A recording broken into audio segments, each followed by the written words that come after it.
a beatdown, a sweep, a buzzer beater, and an upset all yesterday. Let's get it. Starting off, the Cavs obliterated with the capital O, the Heat, 124-87 to take a 3-0 lead in the series.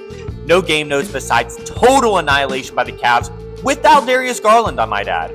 Jared Allen and DeAndre Hunter led the way with 20-plus points each. For Miami, Bam scored 22.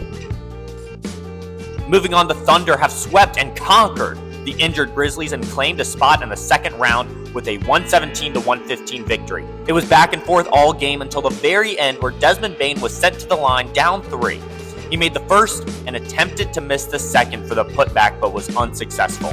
Shea finally locked in this game and dropped 38 on 54% shooting, and Scottie Pippen Jr. and Santi Aldama picked up the slack from Ja's absence and dropped 30 and 11 boards and 23 and 9 boards respectively. Aaron Gordon scored a game-winning putback dunk, which is being called the first ever game-winning buzzer-beating dunk in NBA postseason history, to give the Nuggets a 101-99 win over the Clippers and tie the series up 2-2. The game started off rocky after a brawl broke out at the end of the first half.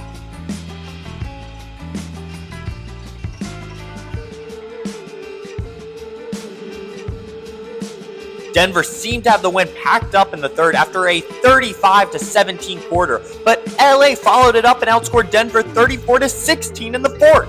And when it came down to the wire, Denver hit the clutch shot, which Jokic himself admitted was not intended to be a pass. Jokic dropped an astounding 36, 21, and 8 on 56% shooting. Kawhi and Norman Powell dropped 24 and 22 respectively. And who else forgot Ben Simmons was on the Clippers?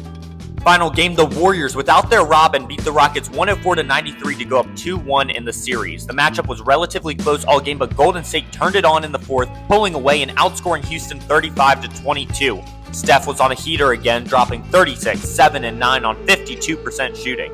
For Houston, Fred VanVleet scored a team-high 17, and Şengün dropped 15 and 11 boards. Jalen Green returned to Game 1 form and had only 9 points on 36% shooting. Another big weekend slate today that starts off with the Knicks and Pistons at noon. They are followed by the Lakers Timberwolves, Celtics Magic, and Pacers Bucks. Elsewhere, happy belated birthdays to Alex Sarr, Morris Wagner, and Delon Wright. Jaylen Brown spoke on Orlando's physicality and said there might end up being a fight with how the series is going and what the refs are calling. Tyler Herro said, quote, "We're not going down 4-0. The Warriors are aiming for Jimmy to return on Monday." And finally, Jalen Green described his exchange with Draymond during the game and said he can't really do much of anything else, so talking is his only way.